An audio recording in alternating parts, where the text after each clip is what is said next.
Y ya estamos de regreso en esta sección de distribuidores de libros. Nosotros los invitamos hace más de un mes para que nos fueran contando qué hacían y cómo escogían sus libros, pero la idea es que por lo menos una vez al mes nos juntemos con la gente buena de Libros del Revés, acá representados por Hugo Cueto. ¿Cómo estás, Hugo? Muy bien, ¿y tú? Bien, estoy bien y con muchas ganas de hablar contigo de estos libros alucinantes que trajiste. Me mandaste dos que vamos a comentar: Catacumbas, exploradores y fotografía espectral en las catacumbas de París, que sí, tiene una edición ahí fabulosa del Servando Rocha, que además es un genio, lo queremos mucho.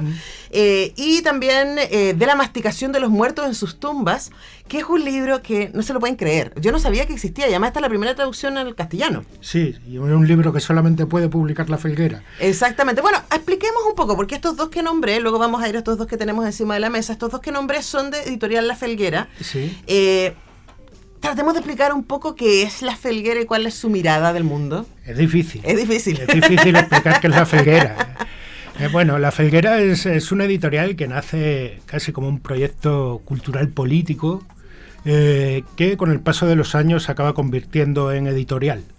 Y es una editorial que maneja todos los temas que tienen que ver, cualquier tema que tenga que ver con contracultura, tiene cabida en La Felguera.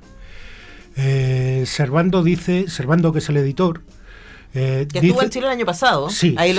tuve la posibilidad de entrevistarlo. Fue maravilloso tenerla aquí, un privilegio tenerla además aquí el año pasado. Sí. Sabe un montón y tiene mucha onda y es súper accesible y nos cayó muy bien. Y además es súper generoso compartiendo sus conocimientos, que no todo el mundo es así. Es verdad.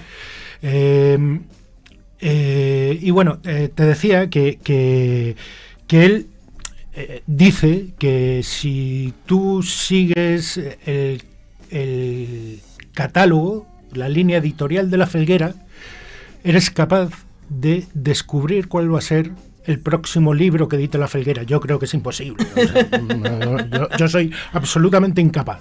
Quizá alguien sí, yo no. Servando seguro que sí, yo no. Es que él lo conoce, pues es trampa. Sí, por eso. Y bueno, tienen cabida muchos tipos de libros en La Felguera, ¿no? Desde pues La masticación de los muertos en sus tumbas, ¿no? Que es un libro absolutamente oscuro, gótico. Es un libro que escribe un pastor luterano allá por a principios del siglo XVIII, para demostrar la no existencia, digamos, la inexistencia de los vampiros, y que se acaba convirtiendo, pero al mismo tiempo dice: si usted se encuentra con un vampiro, haga esto. Sí. es como de lo que los brujos no hay, pero que existen, caray. O sea, es como a ver, los haylos. Claro. A mí me pasó que yo sentí, y yo leí la mitad, además que la edición es preciosa, tiene muchas imágenes. Sí, tiene ilustraciones de Rivière. Sí, tiene ilustraciones, pero además tiene fotografía, está además diagramado de una manera muy entretenida, y mi impresión es que la masticación de los muertos en sus tumbas, porque da muchos ejemplos de noticias de principios del 1700, en donde dice, bueno, pasó este caso, ¿no? Y de este caso nosotros podemos aprender esto. Y como él es un pastor, él dice, lo de la masticación de los muertos, nunca habla de vampiros, no usa la palabra, no es un acto de milagro de Dios y tampoco es un acto satánico. Es un acto de la naturaleza. Es súper rara su acercamiento. Sí. Pero él construye a partir de estos relatos y sus reflexiones, y él cita a otros autores que lo han trabajado antes con él, una especie de mitología que va a ser la mitología básica. Y en mi opinión, a ver, Hugo, si estás de acuerdo, este libro, La masticación de los muertos en sus tumbas, que es de 1728, es el eje en donde pasamos del folclore y de la mirada religiosa a la literatura. Sí, o sea, la influencia del libro, por eso digo que al final es casi como una especie de fenómeno Streisand, ¿no? Sí. La influencia del libro en toda la literatura vampírica, Carmilla o el propio Stoker, es Polidori. Sí, es súper potente, Lovecraft en su ensayo sobre literatura de terror, lo nombra como uno de los libros más oscuros junto con el Necronomicon, ¿no? Pero el Necronomicon no existe, que sepamos. Y este sí, y este sí, ¿no? Y efectivamente, y es un libro que está que no está editado en español hasta que Servando en 2024, en realidad final de 2024, nosotros lo hemos recibido ahora, pero es de final de 2024, de diciembre de 2024, decide publicarlo por primera vez en español, ¿no? Son esas cosas, pues... Sí, y además es divertido porque la traductora pone una nota ahí en donde ella dice que la traducción es del francés, que se hizo en los 90, pues es un libro que está escrito en latín, pero que ella tuvo en latín todo el tiempo a mano, entonces fue haciendo como... Hay cosas que en el francés ella discute, entonces va al latín, pero es una locura tener ese libro en castellano. O sea, y además, de nuevo, la edición es muy bonita. Para la gente que le gustan los vampiros, este es La Piedra Roseta, sí, de alguna manera, ¿no? Entonces, sí, es un gran libro es el libro además interesante históricamente, porque no es un libro que busca, o sea, no es un libro de ficción, es un libro de un pastor diciendo, esto es lo que hay que tener en cuenta respecto a la masticación de los muertos en sus tumbas. Sí. Además, el nombre es maravilloso. Además, hablando de casos supuestamente reales de la época. Claro. ¿No? Por eso, no es un libro de ficción. No, pero luego va a alimentar toda la ficción. Es un ensayo filosófico, ¿no? Claro, sobre el tema. Sí, porque él se para desde su lugar de pastor. Sí. Entonces, eso está disponible en librerías de La Felguera y de La Falguera. También este otro libro fabuloso. Hago mea culpa de que me los mandó el Hugo y yo no los traje. Están en mi casa. Pero les voy a sacar foto para que ustedes los vean. Subí una en Instagram hace algunos días. Y Catacumbas, exploradores y fotografía espectral en las catacumbas de París. También es una locura de libro, y además como objeto es un libro tapadura, con una calavera plateada en un fondo azul. Es un libro hermoso y bastante, no sé si siniestro es la palabra, pero es el reino de los muertos. Puede ser también que roce un poco incluso lo gótico también. Sí, ¿no? Es súper ultra gótico. Bueno, no es plateado, es estampado. Es que estas cosas yo creo que a estas alturas solo las hace La Felguera, es estampado con papel de plata. ¿No? O sea, si tú pasas el dedo, notas el golpe del estampado. Sí. ¿No? Claro, tienes razón, tiene densidad. Sí. Textura. El libro es un libro que recoge varios textos sobre las catacumbas de París, recoge textos de un escritor español, por ejemplo, de José Echegaray, que es un escritor de principios del siglo XX, bastante olvidado, pero fue el premio Nobel, ¿no? Recoge un texto de él, recoge textos de Robert Macfarlane, ¿no? Que es un escritor maravilloso, tiene un libro fantástico que se llama Las viejas sendas en pretextos. Y bueno, recoge distintos textos. Y parte con el de Félix Nadar, que en 1861 hizo una cosa absolutamente extraordinaria, que fue, o sea, estamos hablando de catacumbas, aquí no hay luz. Nadar logra llevar luz artificial, pero estamos hablando en 1861, o sea, la fotografía recién está encontrando su técnica, y generar luz artificial para fotografiar, además cuando la exposición requería su tiempo, es básicamente una tremenda habilidad, una muestra de destreza súper interesante, y las fotos que sacan por lo mismo, Félix Nadar, son súper fantasmagóricas. Sí. Y esas están en el libro. Está el relato de él, y como tú dices, hay 3 relatos más, todos entre... más o menos en un siglo, entre 1830 y 1930, estos 4 testimonios que tenemos con las imágenes, además.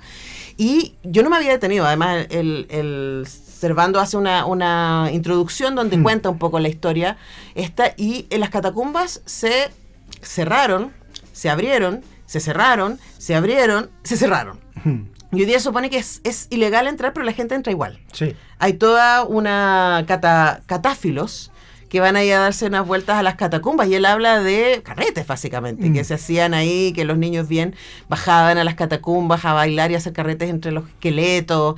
Hay una cosa ahí como de fascinación por la muerte y por este tipo de imaginario gótico, además que estamos hablando, es justamente la época, de mediados del 19. El libro es fascinante, de verdad, yo se los ultra recomiendo. Yo no tengo particular fascinación por las catacumbas, pero como objeto, como historia, igual es muy fascinante de leer. De hecho, el texto de McFarlane entró con catalófilos de forma ilegal en las catacumbas. Sí, él entró de manera ilegal. Y hace la crónica. Sí. No, de verdad, el libro es una maravilla. También está en librerías y también es La Felguera. Ahora, de La Felguera pueden encontrar otras cosas. Yo tengo varias cosas que ustedes me han mandado de La Felguera. Algunas de Servando, que tiene que ver con movimientos contraculturales. Del white trash y el rock and roll en Estados Unidos, de satanistas. De verdad, es una editorial muy entretenida. Y Servando sabe un montón de cosas. Así que les damos esas dobles recomendaciones: Catacumba Exploradora y Fotografía Espectral de las Catacumbas de París, y de La Masticación de los Muertos en sus Tumbas, de Michel Ranft. Ambos libros muy originales, que además traducen material que no estaba disponible en castellano y que llega a nuestras librerías gracias al trabajo fabuloso de Libros del Revés. Pero tenemos más libros que comentar. Esto, que es una locura, esto lo muestro. Prepárate, Ignacio, porque además no lo va a dejar. Esto lo trajo solo para sacar... Mira lo que es esta belleza. Se llama David Bowie Vidas, de Dylan Jones, que es una biografía oral, un libraco así pesadito, tapa dura, además con el fabuloso David ahí en portada. Y este libro se está yendo como pan caliente. Sí. De hecho, me lo han tenido que prestar en una librería para poderlo traer. A ti ya no te queda ni uno. Eso es. Es como has dicho, una biografía oral, ¿no? La historia oral siempre está como casi un poco en segundo plano. Yo creo que porque requiere mucho trabajo hacer historia oral, claro, ¿no? Son muchas horas de entrevista. Y está articulada a partir de 6 entrevistas muy extensas con Bowie y 180 entrevistas a amigos, compañeros, socios, compañeros de trabajo, enemigos de David Bowie,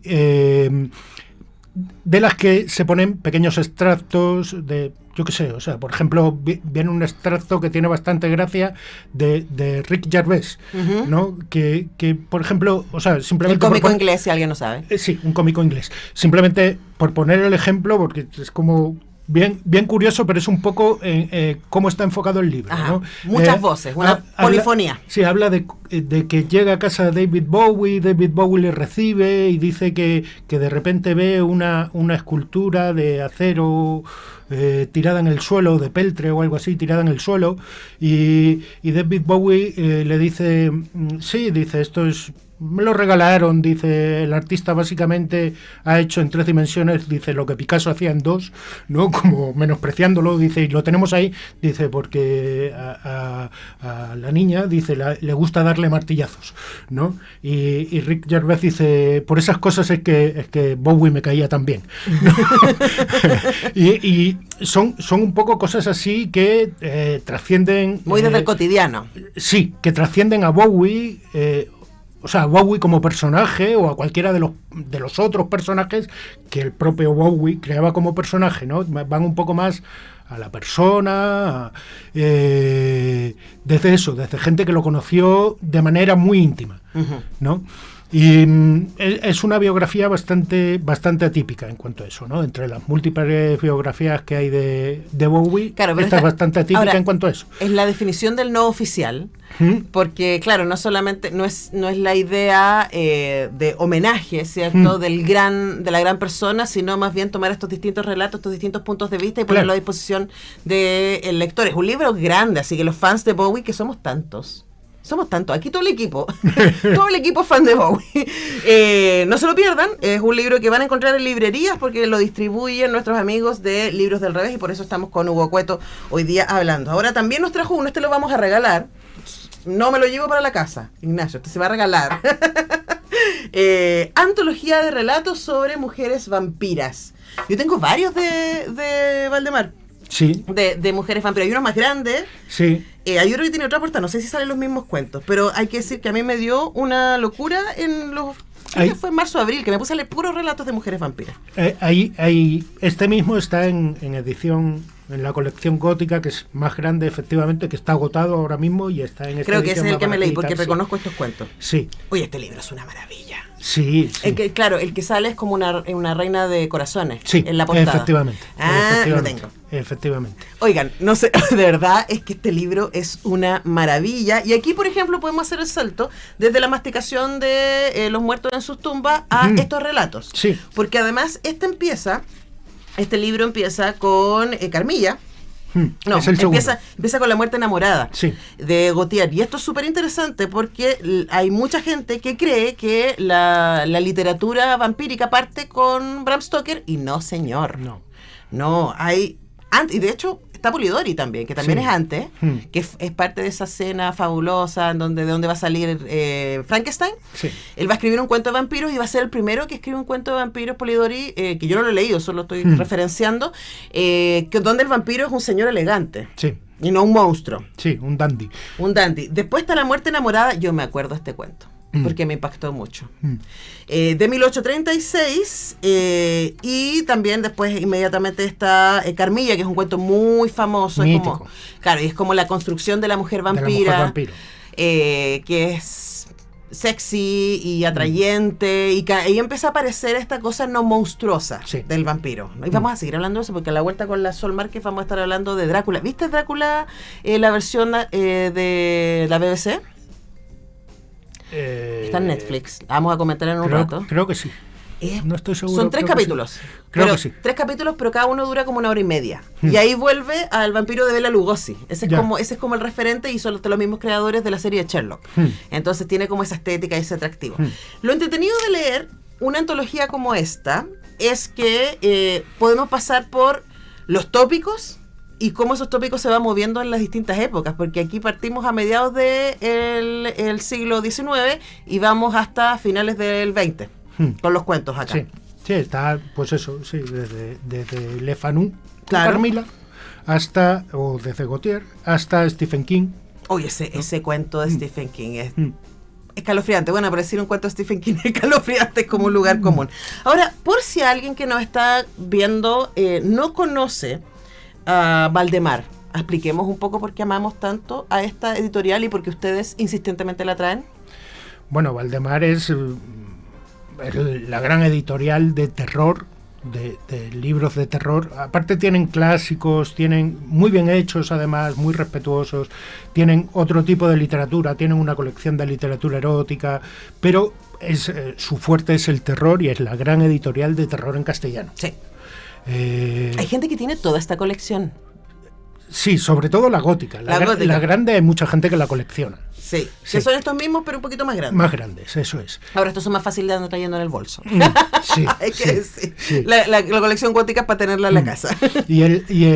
Entonces han hecho recuperaciones de textos que hacía muchísimo que no se...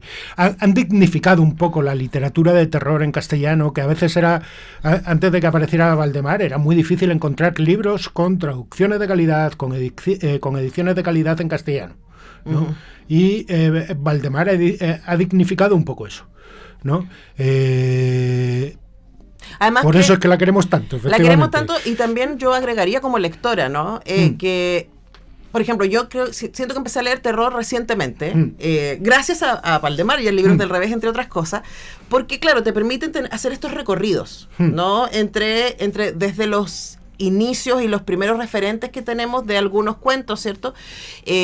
Hasta las cosas más contemporáneas, siglo XX. Pero además también trabajan con escritores y escritoras contemporáneos. Pocos, pero sí. O sea, pero además, si un escritor o escritora contemporáneo entra a Valdemar es porque alto nivel. Sí. Pilar Pedraza, por ejemplo, sí, es una de las escritoras que yo he leído como 3 o 4 libros de ella, me encanta. Una española y una señora grande ahora. Te tengo que mandar Tenebrarium, que es su último ensayo, que lo acabamos de recibir también. Please do. Sí. Please do. Entonces, de verdad, si ustedes quieren adentrarse, y a mí me pasa algo, ¿no? Y uno piensa, por ejemplo, no sé si estabas viendo Merlina. la serie ahora de Netflix que No, ya no la está estoy viendo, súper. sí, pero sí. Ya, pero ¿sabes qué? Ahí uno dice, de ahí viene, ¿no? De ahí viene, bueno, Tim Burton y esas fascinaciones, y uno puede ver los referentes. Y a mí Merlina me está gustando porque se nota el cariño que le tienen a este mundo. Es un mundo, o sea, es muy culta respecto a eso. Y es una serie pop, adolescente y lo que quiera, pero hay mucho cariño, y si uno quiere ver de dónde viene y dónde viene la sofisticación y alta literatura, hay que decir, alta literatura. Bueno, vamos a estar regalando este libro, así que atentos a nuestras redes sociales. Apenas cerremos el que estamos haciendo ahora, vamos a irnos con Vampiras, antologías de relatos sobre mujeres vampiros, para que lo puedan tener en su casa y después nos puedan contar qué les pareció. Yo ya lo leí y maravilla, maravilla. Hugo Cueto, gracias por venir. Muchas gracias a ti por invitarme. Y por traernos los libros, y ya lo saben, estos 4 libros que comentamos hoy día están en librerías. Sí.